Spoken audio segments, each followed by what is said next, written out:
capítulo número 3 del libro de los Hechos de los Apóstoles. Vamos a hablar acerca del poder milagroso del Espíritu Santo y su propósito. Hermanos, los milagros tienen propósito. Y en la Biblia, en la palabra de Dios, podemos encontrar algunos de estos propósitos del por qué el Señor ha dotado a la iglesia, hermanos, del respaldo del Espíritu Santo. Es por eso que hemos estado hablando acerca de la importancia, hermanos, que tiene el bautismo en el Espíritu Santo. Y una vez más yo le hago el llamado para que cada uno de nosotros con seriedad tomemos, hermano, esto como una meta de nuestra vida, de nuestro crecimiento espiritual. El buscar la llenura del Espíritu Santo. El buscar, hermano, que la gloria de Dios llene nuestra casa, o sea, llene nuestra vida. Así que este tiempo que estamos en tiempo de oración, por ejemplo, cuando usted viene a la iglesia antes del culto, ese tiempo de oración, algunos pueden venir antes. Hermano, que su oración sea: Espíritu Santo, llena mi vida.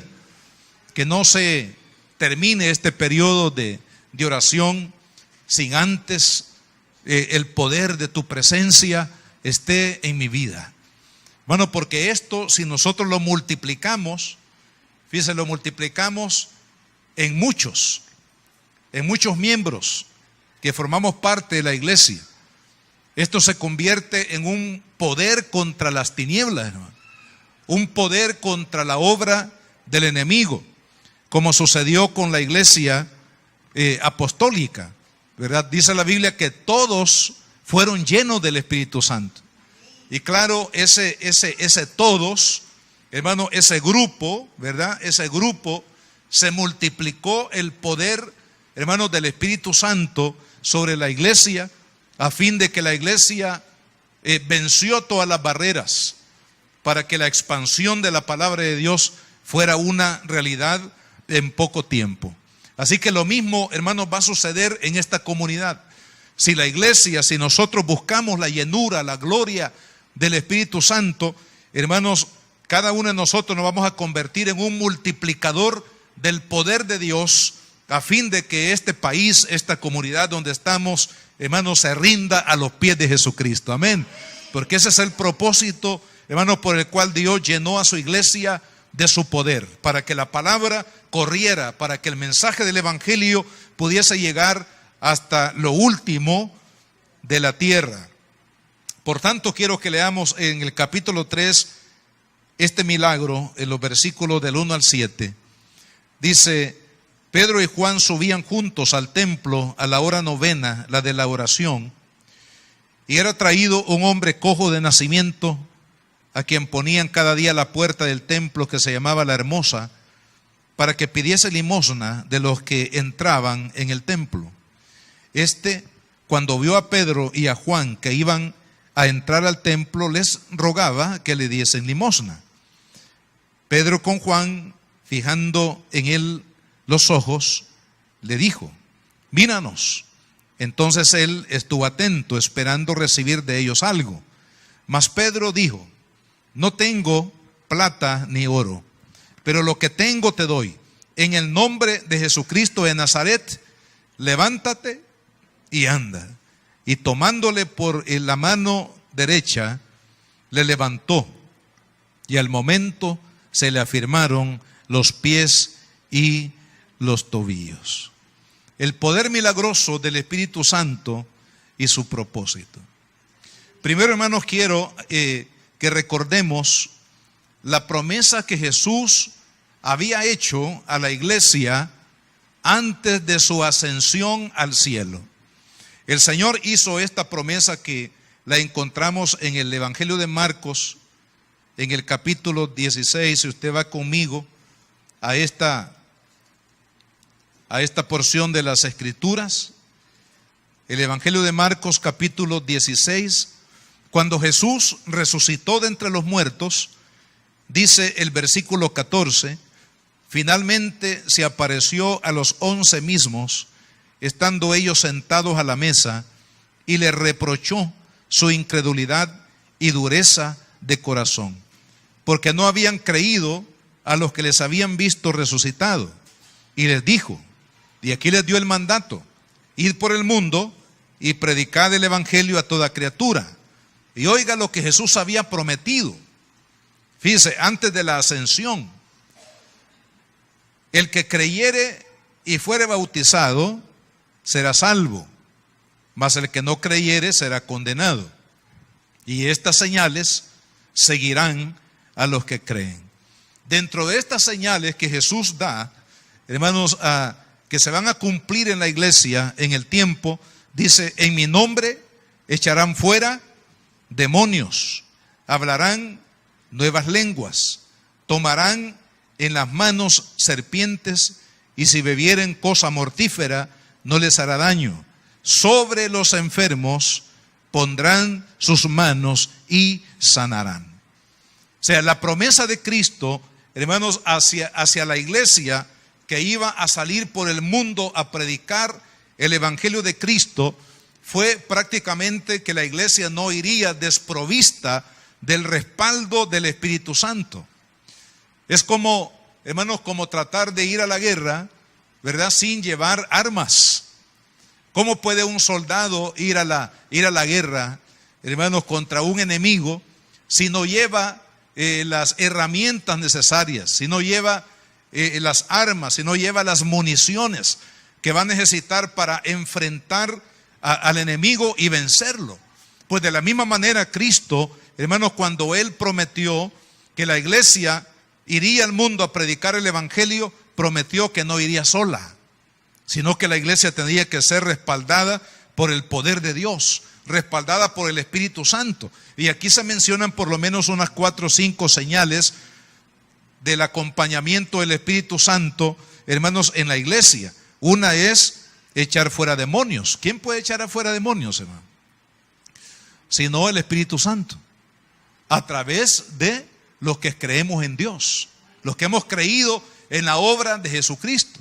Dice: echarán fuera demonios, es decir, personas que están perturbadas, personas que están esclavizadas, hermano, por el poder de las tinieblas, por el poder de los vicios, el poder, hermano, del pecado, el poder de todas aquellas cosas que atan la vida de la persona.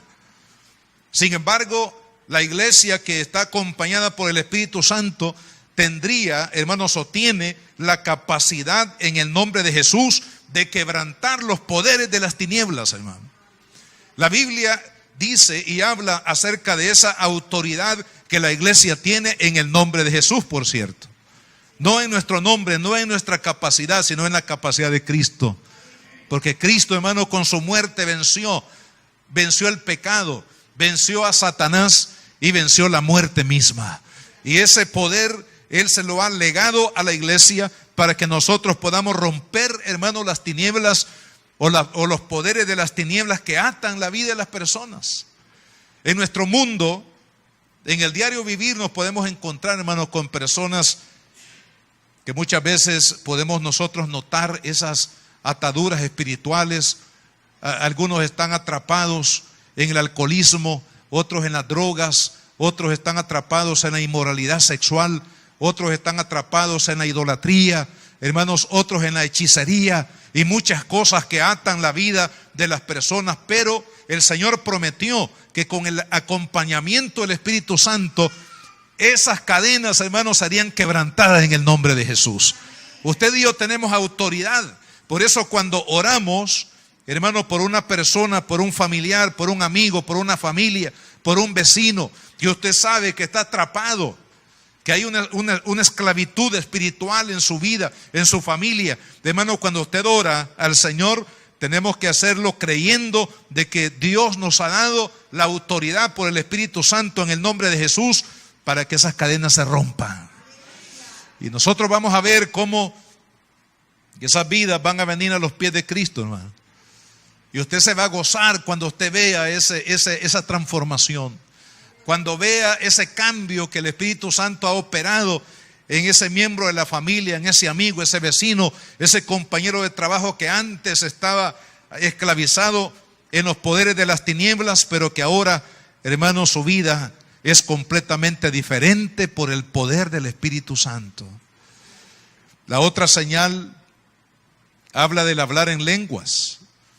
Está hablando del bautismo en el Espíritu Santo, del cual hemos hablado y del cual, hermanos, hemos puesto en este año como un reto para la iglesia, para que todos podamos disfrutar, para que todos tengamos, hermano. Mire, el bautismo en el Espíritu Santo es un regalo de Dios, es una bendición de Dios para el cristiano. Hermano, solamente a través del bautismo en el Espíritu Santo usted va a poder vivir una vida espiritual a otro nivel, porque el Espíritu Santo nos potencia la vida cristiana. Nos da una vida cristiana, hermano, victoriosa. No una vida cristiana que la vivimos así a rastras, ¿verdad? Es decir, estamos viviendo como por impulso muchas veces la vida cristiana. No sé cuántos vienen a la iglesia a congregarse así como que los traen de los pies, ¿verdad? Los vienen alando, los vienen empujando. Algunos hermanos varones, yo les digo a veces a los varones cuando les comparto la palabra de Dios, no permita que sea su esposa la que lo empuje para ir a la iglesia. Al contrario, los hombres cristianos deberíamos de ser los líderes para traer a nuestra familia, hermano, a los pies de Cristo y a la iglesia. No las esposas, claro, gracias a Dios por el apoyo, el amor, la intención que tienen las hermanas para la vida espiritual, pero los varones deberíamos de ser los líderes en la vida espiritual de nuestra familia, del cónyuge y de los hijos, hermano. Nosotros debemos de ser los primeros impulsores para llevarlos a Cristo. Pero, amado hermano, cuando el Espíritu Santo llena nuestras vidas, nos convertimos en líderes en la vida espiritual. Es decir, porque el Espíritu Santo nos impulsa a vivir una vida cristiana victoriosa, una vida de fe, una vida de santidad, una vida de amor, una vida de servicio, una vida, hermanos, de entregada al Señor. Pero eso lo hace el Espíritu Santo en nosotros. Y es por eso que necesitamos buscar la gloria del Espíritu Santo en nuestra vida. Y por otro lado, el bautismo en el Espíritu Santo nos capacita, hermanos, para la misión. El Señor nos dio una misión. ¿Cuál es la misión? Aquí estamos en Marcos 16, 15. Y les dijo, ¿cuál es la misión suya y mía? Porque cuando hablamos de la misión, por favor no me vean a mí. No solamente me vean a mí, ustedes me ven a mí, pero yo los veo a ustedes también. Porque la misión no es exclusiva, hermanos, para el pastor de la iglesia o para los líderes de la iglesia, sino que la misión que encomendó Cristo se la encomendó a la iglesia. Y usted es la iglesia de Cristo. Usted es parte de la iglesia de Cristo. Entonces, hermano, a través del bautismo del Espíritu Santo, el Espíritu nos da poder, nos da valentía, nos da denuedo, nos da pasión, nos da entrega, hermanos, para cumplir la misión de Cristo. De tal manera que usted y yo un día, cuando vayamos a la presencia del Señor, le digamos, misión cumplida. Me agradó mucho esta semana que asistimos a un sepelio, una familia que falleció, un hermano, y la esposa ahí en las palabras finales antes de poner pues el féretro ahí en el jardín donde fue sepultado, ella dijo estas palabras: misión cumplida. Dice, en memoria del esposo, porque a lo largo de, creo que dijo 42 años de matrimonio, ella había estado apoyando a su esposo, y en estos últimos 2 años, por un problema de cáncer, ella estuvo ahí al lado de su esposo. Sé que en los últimos, quizás en el último año, ella se jubiló, ¿verdad?, para poder cuidar del esposo. en estas condiciones tan difíciles en las que se encontraron durante este tiempo. Pero me agradó mucho que al final, antes de depositar los restos de su esposo, ella dijo: misión cumplida, Señor. Es decir, diciendo en otras palabras que había estado ahí, como dice el pacto del matrimonio, en las buenas y en las que no son tan buenas, hermano. Es decir, en lo positivo o también en los aspectos de batalla, de guerra, de necesidad, que toda familia y que todo matrimonio pasa, hermano. Qué lindo que nosotros también un día, por el poder del Espíritu Santo en nosotros, le podamos decir a Cristo cuando terminemos nuestra carrera aquí en la tierra, hermano. Cuando el Señor nos llame a su presencia, nosotros podamos llegar a la presencia de Dios como lo hizo Cristo, diciendo: Señor, misión cumplida. Mientras estuve en la tierra me esforcé de cumplir la misión, la visión que tú me encomendaste, Señor, a través de tu palabra. Y sabe, hermanos, que eso es lo que el apóstol Pablo prácticamente declaró en una de sus cartas, que por cierto fue la última carta que Pablo escribió y envió a la iglesia, que es la segunda carta a Timoteo. Esta fue la última carta antes de que Pablo fuera al martirio y a la muerte. Fíjense las palabras que él ocupa. Esto no es más que misión cumplida, ¿verdad? Porque él dice: porque yo ya estoy para ser sacrificado y el tiempo de mi partida está cercano. He peleado la buena batalla, he acabado la carrera y he guardado la fe. Es decir, ¿cuál fue la buena batalla de Pablo?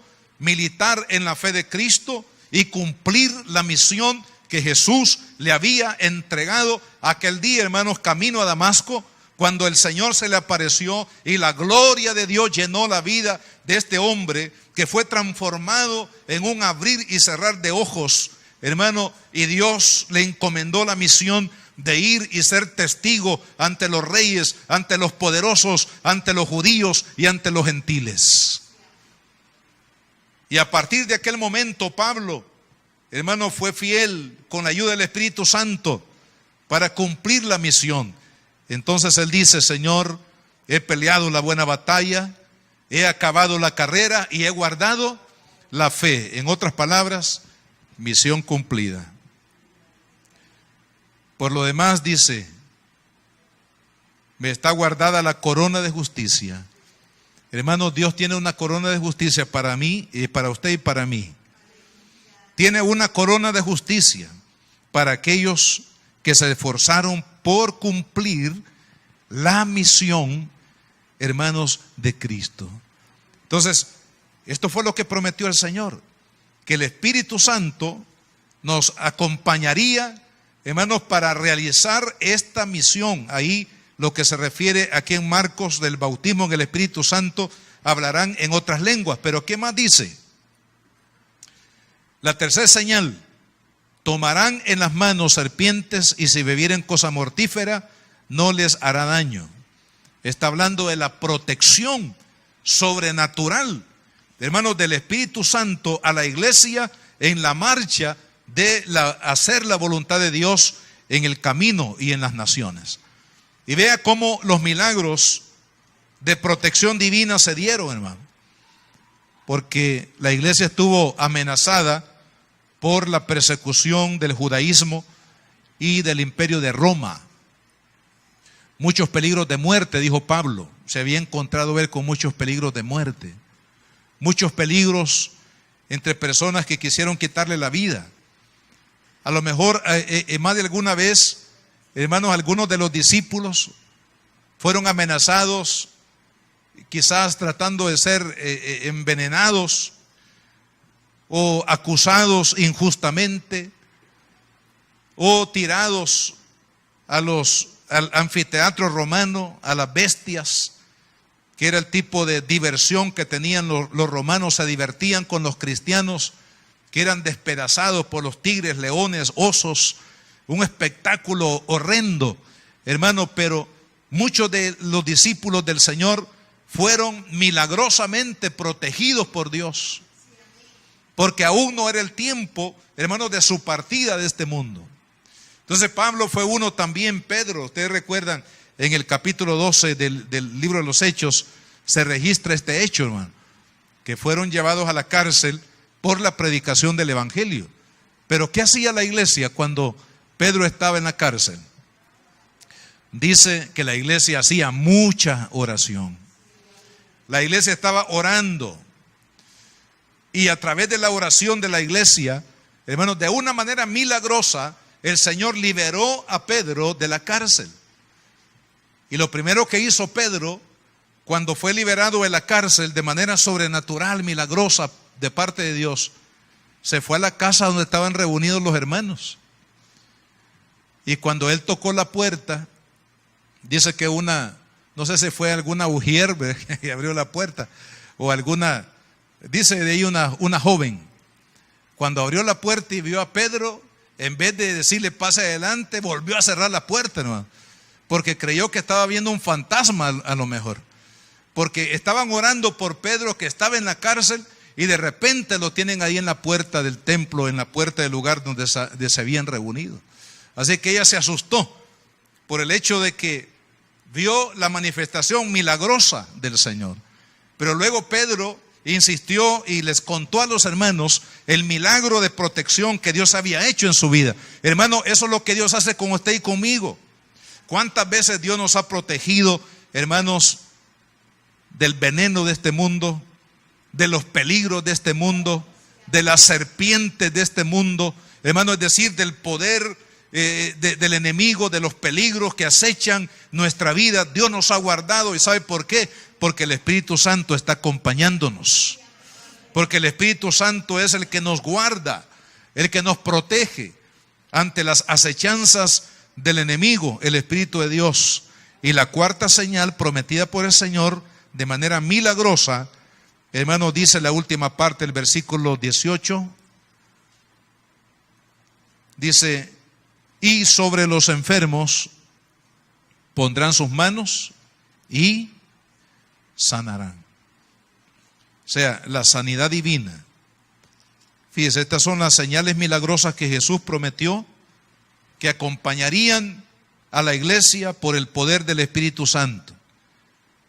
Señal número 1, echar fuera demonios, es decir, quebrantar los poderes de las tinieblas.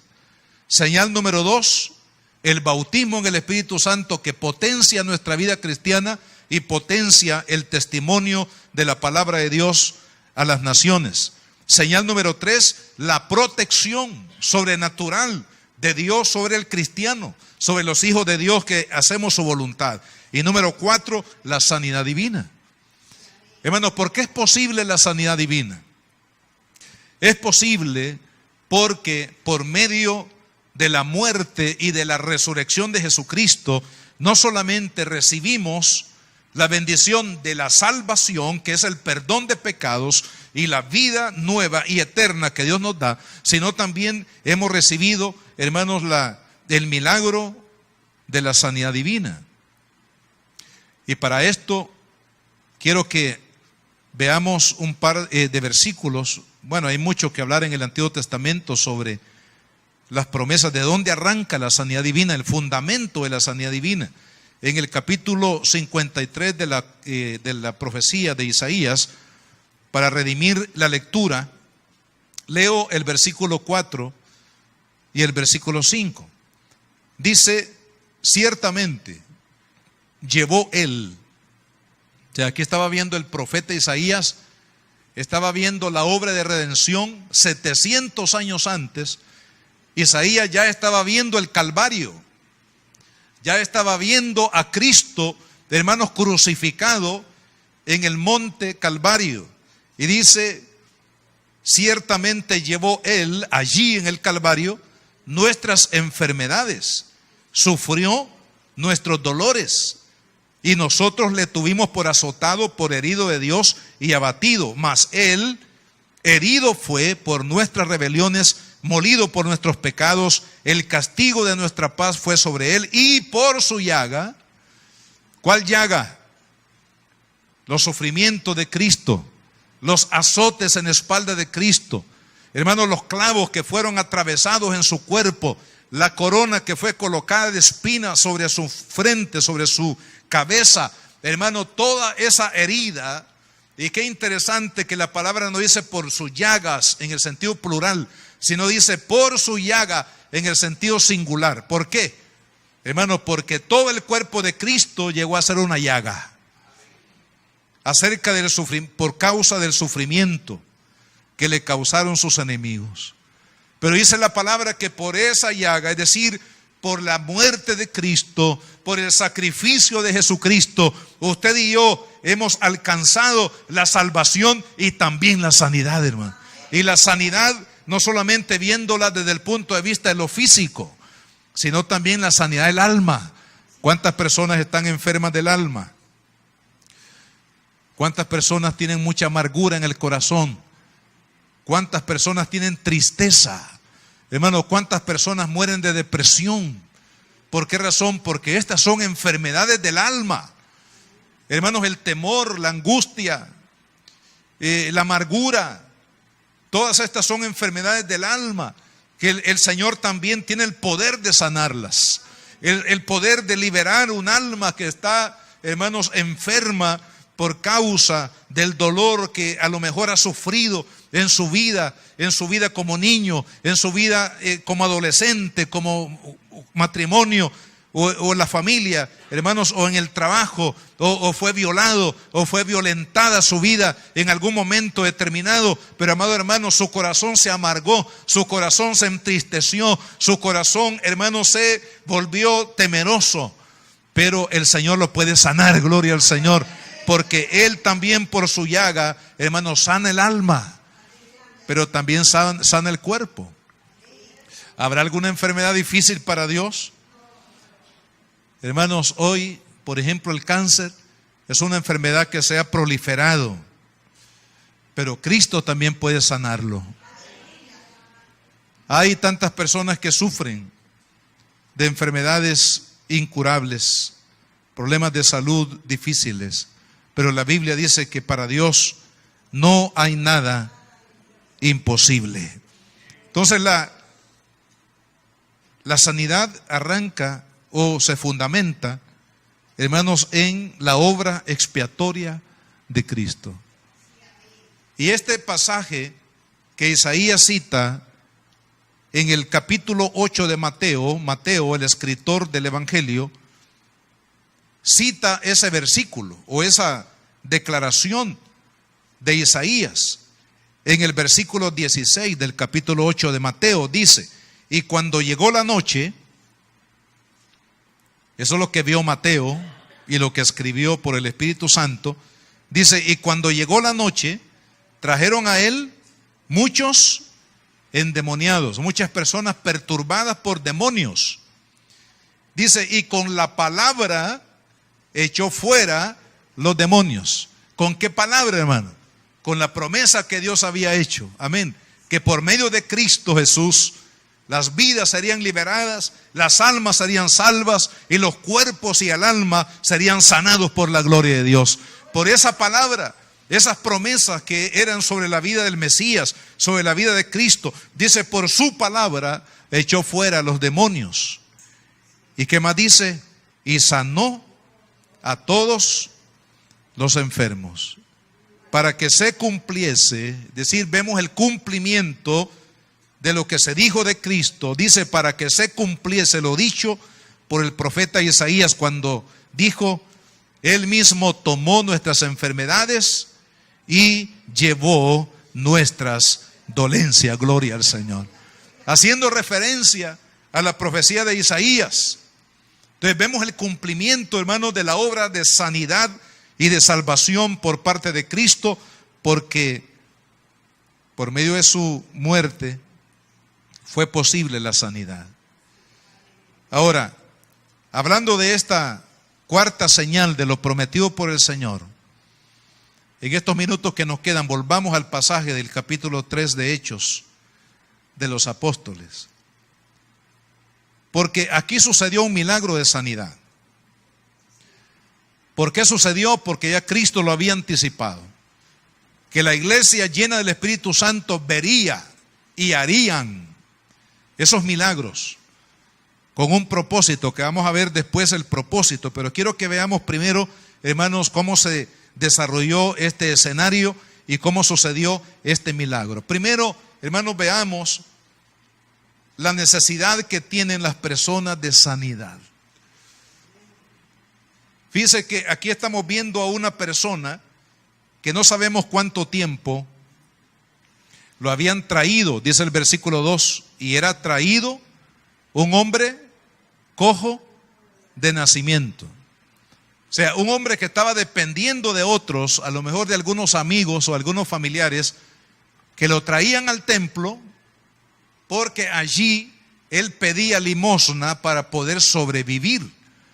Era una persona que, además de tener las limitaciones por causa de la enfermedad de la parálisis, también era una persona dependiente en la economía, en suplir su necesidad de parte de otras personas. Un cuadro bastante triste, enfermo y pobre. Enfermo y tener que pedir dinero para poder sobrevivir el día. Hermanos, qué triste, pero este cuadro triste nos habla, hermanos, de que el mundo está así. El mundo necesita sanidad. El mundo necesita, amado hermano, a Dios. ¿Sabe? El mundo busca la economía. La gente cree que teniendo un mejor trabajo, teniendo más recursos, teniendo más dinero, algunos dicen, si yo me casara, si yo tuviera familia, si yo tuviera mi hogar, y algunos piensan que estas cosas materiales los van a llevar a la felicidad, pero no es cierto, hermano. Y hay testimonio de ello porque hay muchas personas que tienen recursos, tienen dinero, tienen un hogar, tienen una familia, tienen un esposo, tienen hijos, pero son infelices. ¿Por qué? Porque la felicidad no la traen las cosas materiales, no lo trae la familia. La felicidad no viene, hermano, por una posición dentro de la sociedad. La felicidad únicamente la podemos encontrar en Cristo Jesús. Entonces el mundo está necesitado, hermano. Este hombre refleja la necesidad que hay en el mundo y que Dios quiere que la iglesia lo vea. Porque no sabemos cuánto tiempo los hermanos, puesto que los hermanos eran judíos, la mayoría. Los discípulos, por ejemplo, eran judíos. Y más de alguna vez vieron a ese hombre, a lo mejor cuando subieron al templo para hacer sus oraciones y dedicar sus ofrendas, vieron a este paralítico. Pero no lo habían visto, hermano, con los ojos espirituales. Mire qué problema nosotros los seres humanos y los cristianos tenemos, que muchas veces no vemos la necesidad de las personas. Somos cristianos, pero no vemos la necesidad. ¿Y qué es lo que necesitamos para poder ver, hermano, la necesidad espiritual que tienen las personas? El Señor nos pone ahí frente a nosotros, a las personas, para que veamos la necesidad, pero hermano, nosotros muchas veces no lo vemos. ¿Se acuerdan de aquella parábola del buen samaritano? Pasó el sacerdote y cuando vio al herido, salió corriendo y se dio la vuelta por allá. Luego vino el levita. Hermano, está hablando de religiosos. Perdonen lo que voy a decir, pero muchas veces la religión no nos permite ver la necesidad práctica y real que hay en las vidas de las personas. Pasó el sacerdote de lejos. Luego vino el levita, pasó también de lejos. Hasta que un samaritano que no era religioso y era odiado por los judíos, el samaritano, pero hermano, tuvo los ojos del Espíritu para poder ver la compasión, que es lo que el Señor Jesús en el capítulo 9 del Evangelio de Mateo nos dice. Este es el ojo del Espíritu que usted y yo necesitamos, hermanos, tener para poder ver la necesidad de las personas que están en el camino. Dice la palabra, recorría Jesús, versículo 35, capítulo 9 de Mateo. Jesús recorría todas las ciudades y aldeas, enseñando en las sinagogas de ellos y predicando el evangelio del reino y sanando toda enfermedad y toda dolencia en el pueblo. ¿Por qué? Porque mire, Jesús tenía el ojo del Espíritu. la visión del Espíritu Santo. Dice, y al ver las multitudes, tuvo compasión de ellas. ¿Y cómo las veía el Señor? Porque estaban, dice, desamparadas y dispersas como ovejas que no tienen pastor. Entonces, usted y yo necesitamos la unción del Espíritu Santo, hermano, para ver la necesidad que hay en las vidas. Hermano, tristemente, cuando nosotros somos bendecidos por Cristo con la salvación y que ahora somos hijos de Dios, a veces nos sentimos de otra élite, nos sentimos de otra categoría, hermano. Pero no se trata de categorías, se trata más bien de que nosotros podamos agudizar en la voluntad de Dios y poder ver las personas como Dios las ve. Como Cristo veía a las personas con ojos de compasión. Entonces ahí está la necesidad. Usted se preguntará, ¿por qué evangelizar? ¿Por qué las personas no vienen a la iglesia? Es que ese no es el plan de Dios. El plan de Dios no es que las personas vengan a la iglesia, hermano. El plan de Dios es que la iglesia vaya donde está la necesidad. Porque el Señor no dijo, vengan y aquí vamos a evangelizar a todo el mundo, sino que dijo, id por todo el mundo. Es decir, el Señor, hermanos, nos sacó de los templos, nos sacó de las iglesias. Gracias a Dios porque tenemos un lugar donde reunirnos para glorificar a Dios. Pero la misión nuestra, hermanos, no está aquí, sino que la misión nuestra está allá, donde está el alma perdida, necesitada, ahí en el mercado, ahí, hermanos, en la colonia, ahí en los bares, ahí, hermanos, donde hay personas que necesitan de Cristo, ahí en los centros de trabajo, ahí en las comunidades, ahí donde está, hermanos, el alcohólico que está atrapado y no sabe cómo salir de esa esclavitud, ahí donde está aquel que está atrapado en la droga, ahí donde está aquel que está atrapado, hermano, en la inmoralidad. Es ahí donde Dios quiere que nosotros vayamos. Por eso es, hermano, la evangelización no es una opción nuestra. Usted no puede decir, bueno, yo sí quiero, voy a evangelizar, si no, no quiero. Si lo vemos desde el punto de vista bíblico, hermanos, evangelizar no es una opción. Evangelizar es mi obligación. No es una opción, sino que es mi obligación de poder compartir, hermanos, la buena nueva del evangelio, porque hay vidas que necesitan salvación. Yo recuerdo una alabanza de aquellas campañas de hace 40 años atrás, hermano. Decía no sé si algunos de ustedes, no quiero decir que sean tan viejitos, pero si algunos de ustedes se recuerdan de estos cantos de aquel tiempo, esos cantos de campaña, esos cantos de batalla. Y uno de ellos decía, estamos en campaña porque hay almas que salvar. Estamos en campaña porque hay almas que salvar. ¿Y a qué campaña se refería? A las campañas que se hacen en la calle, hermano, que se hacen en los parques, que se hacen en los estadios, que se hacen en los lugares públicos. A eso se referían los hermanos que cantaban estas alabanzas en las campañas. Estamos en campañas porque hay almas que salvar. Hermano, ¿por qué evangelizar? Porque hay almas que salvar. ¿Por qué predicar la palabra? Porque hay almas que salvar.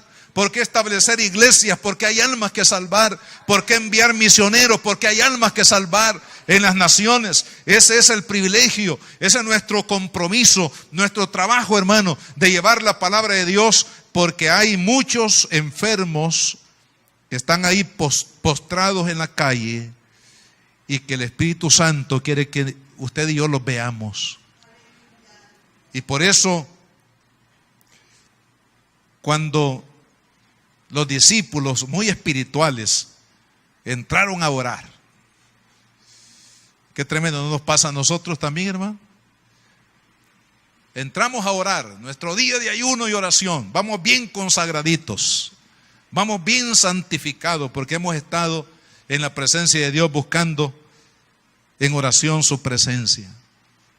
Pero mire, cuando salieron bien consagraditos, salieron bien llenos del Señor, de la oración, el Espíritu les dijo, a través de este hombre, aquí hay una necesidad. Y el hombre dice que les extendió la mano pidiéndole una moneda. Con tan poco el mundo se conforma, ¿verdad, hermano? En su necesidad, en su miseria, en una moneda, para suplir una pequeña necesidad momentánea en la vida. Pero cuando este hombre extiende la mano, el Espíritu de Dios, porque estamos hablando, hermanos, del respaldo del Espíritu Santo a la obra de la iglesia, que fue prometida por Cristo. El Espíritu Santo en ese momento, hermanos, cuando este hombre extiende la mano, dice el Espíritu Santo, le llamó la atención a Pedro: acércate a ese hombre, dile que no tienes dinero. Quizás Pedro y Juan, que estaban ahí en ese escenario, hermanos, no habían trabajado, no era día de pago. De tal manera que cuando se tocaron la bolsa, hermano, no tenían nada. Pero entonces el Espíritu Santo les dice: mira, pero ustedes tienen algo mucho más poderoso, mucho más grande que el dinero. Hermanos, quiero decirle que la iglesia tiene algo mucho más poderoso que el dinero que ofrecerle a las personas. Porque muchas veces no tenemos cosas materiales que compartir, a veces sí, a veces no. Pero la verdad es que, hermanos, lo más importante no es que nosotros compartamos dinero, compartamos cosas materiales con las personas. ¿Sabe? Hay algo, un recurso mucho más importante y valioso que el mundo necesita, que es la salvación de Cristo, que es el perdón de pecados, que es la vida eterna, hermano. Las cosas materiales tarde o temprano se deterioran y se pierden, pero la vida espiritual, la persona, el alma que salva, aún la Biblia dice que hay fiesta en el cielo cuando un pecador se arrepiente. Decir, ¿por qué razón, hermano? Porque es tan valioso. La Biblia dice: ¿de qué servirá el hombre si granjeare el mundo y perdiere su alma? ¿De qué sirve, hermanos, al millonario? ¿De qué sirve al empresario? ¿De qué sirve al gran líder, al gran presidente de una nación, un rey de una nación que ha granjeado el mundo? Es decir, que tiene éxito en los negocios, éxito económico, éxito material, éxito en el campo donde se mueve, pero su alma está perdida. De nada sirve. ¿Por qué? Porque el día que muera, porque la Biblia dice, es una ley de Dios, está establecido que el hombre muera una vez. Es decir, que no existe la reencarnación, como en otras latitudes religiosas se predica. Según la Biblia, el hombre muere una vez y después de esto, el juicio. Es decir, que después, hermanos, de esta vida, tendremos que presentarnos delante de Dios para darle cuentas. Dios no va a pedir cuentas de nuestra vida. Y la única manera de podernos librar de un juicio es por medio de la gracia de Cristo en nuestra vida. De tal manera que cuando los discípulos ven a este hombre, le dicen: no tengo oro ni plata, versículo 6. No tengo plata ni oro, pero lo que tengo te doy. ¿Qué es lo que la iglesia tiene, hermano? Algunos se equivocan, la iglesia no tiene dinero. Algunos dicen que las iglesias tienen dinero, pero la iglesia, hermano, no tiene dinero, pero tiene algo más glorioso que el dinero, algo más poderoso que las cosas materiales. ¿Sabe qué? Es el poderoso nombre de Jesucristo, es la salvación de Cristo Jesús.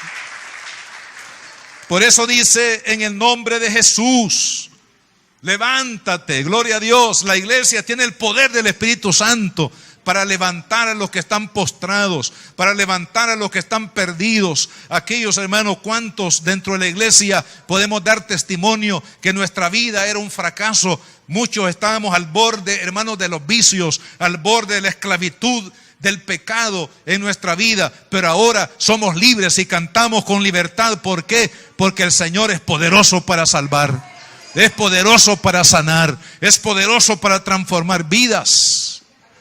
De tal manera que lo más grande que la iglesia tiene que ofrecerle al mundo no es dinero.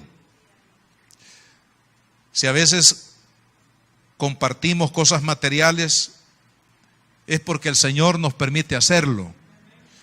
Pero no es lo más grande, la iglesia no fue llamada a una obra social, hermano, aunque la iglesia hace obra social. Pero el llamado de la iglesia no es a hacer obras sociales, sino que el llamado principal de la iglesia es predicar a Cristo y a este crucificado. Porque a través de la predicación del mensaje de Cristo, las almas, hermanos, se van a salvar de la condenación eterna y no por las obras sociales. Si usted recuerda, hermano, cuando el Señor multiplicó los panes, ¿cuántos de los que se comieron ese pan milagroso, hermano? Y ese pescadito bien cocidito. ¿Cuántos de ellos no habrán dicho unos días después, crucifiquen a Jesús? Las personas comieron el pan milagroso, recibieron una dádiva material de parte del Señor. Si lo vemos desde ese punto de vista, el Señor hizo obra social, porque también alimentó a los necesitados.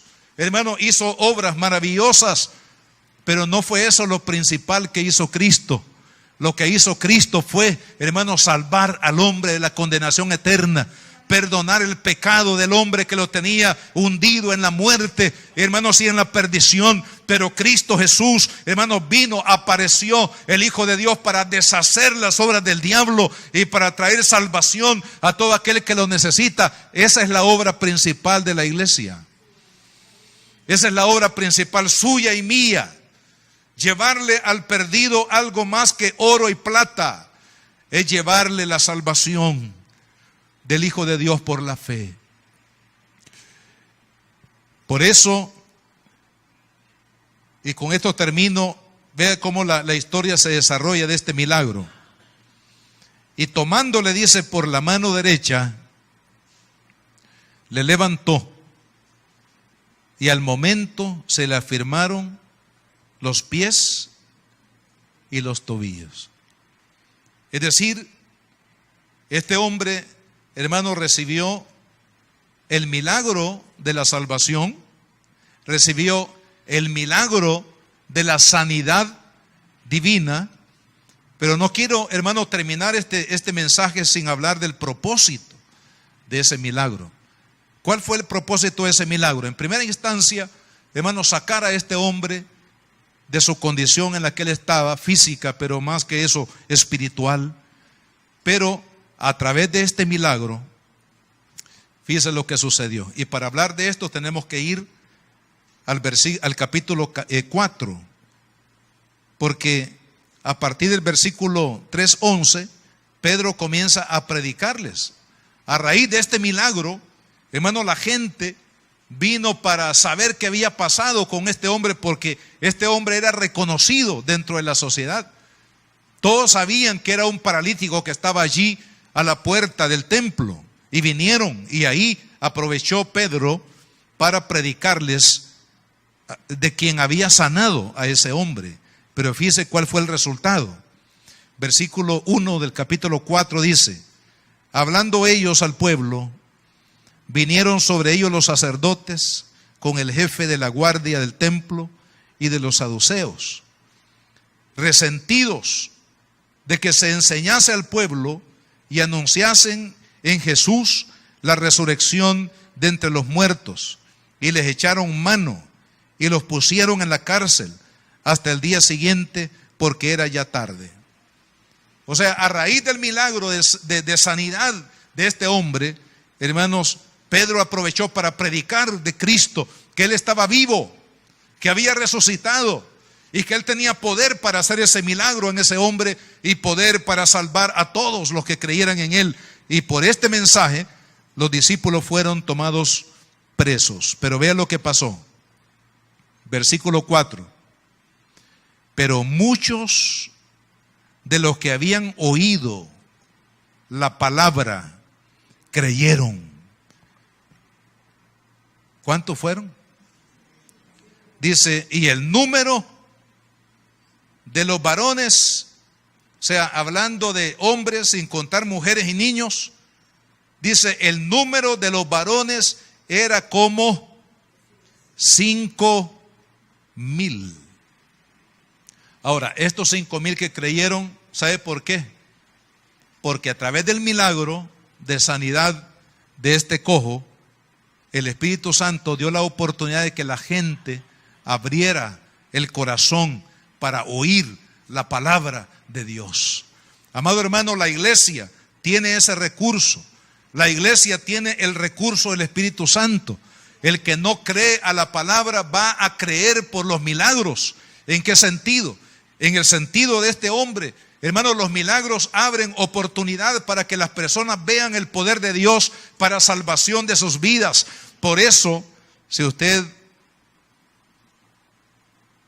le quiere predicar a una familia, a lo mejor la familia tiene algún enfermo y son incrédulos, pero hermanos, a través de ese milagro de la sanidad de ese miembro de la familia, pueden abrir su corazón para creer en Cristo Jesús. Los milagros dentro de la iglesia, hermanos, deben de ser herramientas, instrumentos para que las personas que no creen, crean que Cristo vive, que Cristo está vivo, y por eso sana, y por eso libera, y por eso salva, y por eso protege, y por eso provee. ¿Por qué? Porque adoramos a un Dios vivo, a un Dios poderoso que hace milagros. Amado hermano, la sanidad divina es un instrumento del Espíritu Santo para llevar lo principal de nuestra misión, que es llevar la salvación. Hay muchas familias que han venido a los pies de Cristo porque hubo un milagro de sanidad. Estoy recordando a un hermano que, por cierto, hace poco estuvo acá porque ellos actualmente radican en los Estados Unidos. Me refiero a mi hermano Amaya. Ellos vinieron, hermanos, a Cristo por una enfermedad grave en uno de sus hijos. Y a raíz de esta enfermedad muy grave en uno de sus hijos, ellos vinieron a oír, o es decir, dispusieron su corazón a oír el mensaje del Evangelio y se convirtieron a Cristo. Y aun cuando su hijo, después de unos años de que ellos habían aceptado a Cristo por la tribulación de ese problema de salud en su hijo partió, el Señor se lo llevó a su presencia. Pero mire qué lindo, hermano. Esta situación en la vida de ellos los trajo a los pies de Cristo. Y ahora ellos son, es una familia que tiene un ministerio, son pastores en los Estados Unidos. Hermano, ¿y cuántas personas a través de ellos? Porque ellos testificaron. Yo recuerdo, hermanos, eventos evangelísticos en los que ellos testificaron del poder de Dios, de cómo ellos habían encontrado a Cristo en medio de su dolor, en medio de la enfermedad de su hijo. Hermanos, ¿cuántas personas estarán en el cielo un día por el testimonio de esta familia, que en medio de su dolor se encontraron con Jesús? Hermano, el dolor del mundo es una oportunidad para que usted y yo les hablemos de aquel que puede sanar su dolor, que se llama Jesús de Nazaret. De aquel que puede sanar su enfermedad del alma, pero también puede sanar su cuerpo, puede sanar sus relaciones familiares, puede sanar su economía, puede sanar cualquier herida del alma, porque Cristo, hermano, para Él no hay nada imposible. Él lo puede hacer, pero usted y yo tenemos que ser los instrumentos, así como Pedro y Juan fueron los instrumentos para traer bendición a este paralítico y a muchos más que creyeron por el milagro en Él. Así también, hermano, usted y yo tenemos que disponernos en las manos de Cristo como instrumentos y decirle: Señor, yo quiero ser un instrumento de tu bendición para levantar a tantos paralíticos espirituales que hay en el mundo. Señor, aquí está mi vida, úsala para tu gloria. Oremos al Señor. Padre, en el nombre de Jesús. Oh Dios mío, gracias, porque tú prometiste acompañar a la iglesia. Por el poder de tu Espíritu Santo, la iglesia no es huérfana. La iglesia tiene el respaldo del Espíritu Santo. Un respaldo milagroso, sobrenatural, poderoso. Estas señales seguirán a los que creen. En mi nombre echarán fuera demonios. En mi nombre hablarán en nuevas lenguas. En mi nombre, si comieren cosa mortífera, no les hará daño. En mi nombre pondrán las manos sobre los enfermos y estos sanarán. ¿Con qué propósito, Señor, tú harás señales y milagros a través de la iglesia? Con el propósito de que las multitudes vengan y conozcan que tú eres el único Señor, el único Redentor, el único Salvador, el único que perdona, el único mediador entre Dios y los hombres. Eres tú, Señor Jesús. Señor, usa la vida de cada uno de nosotros para poder ver y poder testificarle a toda persona en su dolor que hay esperanza en Cristo Jesús, que Jesucristo puede sanar el alma y el cuerpo y puede salvarnos y darnos vida eterna si tan solo confiamos en Él, si tan solo confiamos en su misericordia, en su gracia. Amados hermanos, pónganse de pie. Si usted está enfermo, si adolece alguna enfermedad o algún miembro de su familia o algún vecino, alguna persona que ahora usted hace memoria para interceder. Si usted está adoleciendo alguna enfermedad, ponga su mano en su corazón y vamos a orar. Vamos a creer que por la llaga de Jesús fuimos sanos. Pero también pidámosle al Señor el denuedo, la valentía para identificar a aquellos amigos, aquellos miembros de la familia, aquellos que están lejos de Dios, que están enfermos. Y en el nombre de Jesús, poder ir y poder orar para que Dios los sane, para que Dios los restaure. Y a través de ese milagro, que ellos vengan al conocimiento de Cristo, que venga la familia, que vengan otros que saben que esta persona estuvo enferma, muy enferma y en paso de muerte, pero que Cristo lo levantó y que crean en el Hijo de Dios. Padre amado, en el nombre de Jesús, oro, Señor, por todos aquellos que están enfermos, alguna dolencia en su cuerpo en esta hora. Señor, declaro lo que tu palabra dice, que por tu llaga fuimos nosotros curados de toda dolencia, de toda enfermedad. Padre amado, declaro, Señor, tu sanidad sobre los que están enfermos en el nombre de Jesús. Señor, todo cáncer, todo tumor, todo dolor, todo órgano atrofiado, en el nombre de Jesús, proclamamos la sanidad sobre tu pueblo en esta hora, Padre. Declaramos, Señor, que por la llaga de Cristo, mi hermana, mi hermano fue curado. Y en el nombre de Jesús, quebrantamos todo espíritu de enfermedad. Y declaramos, Señor, sanidad sobre este pueblo. Sanidad sobre aquellos hermanos, familiares, amigos, por los cuales oramos, Padre. En el nombre de Jesús. Y también oro, Padre, le pido que levante su mano derecha. Oro, Padre, para que cada uno de los que estamos aquí, Señor, vayamos, aquellos que están enfermos, sean cristianos o no sean cristianos, Padre, y oremos por ellos en el nombre de Jesús de Nazaret.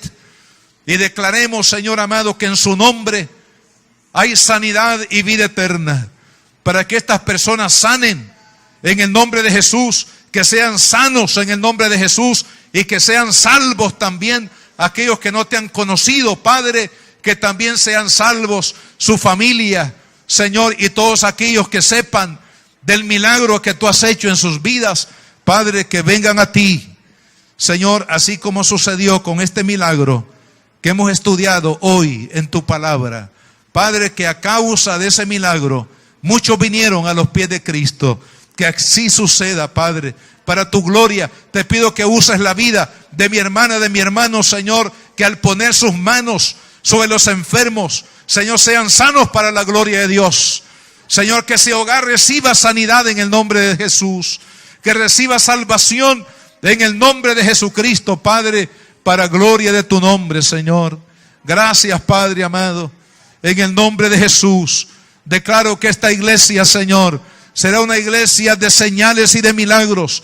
Será una iglesia, Señor, donde la sanidad divina se va a manifestar poderosamente y donde muchos vendrán a tus pies a través del milagro de sanidad en sus cuerpos o en su alma. Padre amado, en el nombre de Jesús, en el nombre de Jesús, Señor.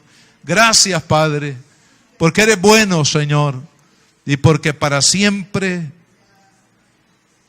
es tu misericordia.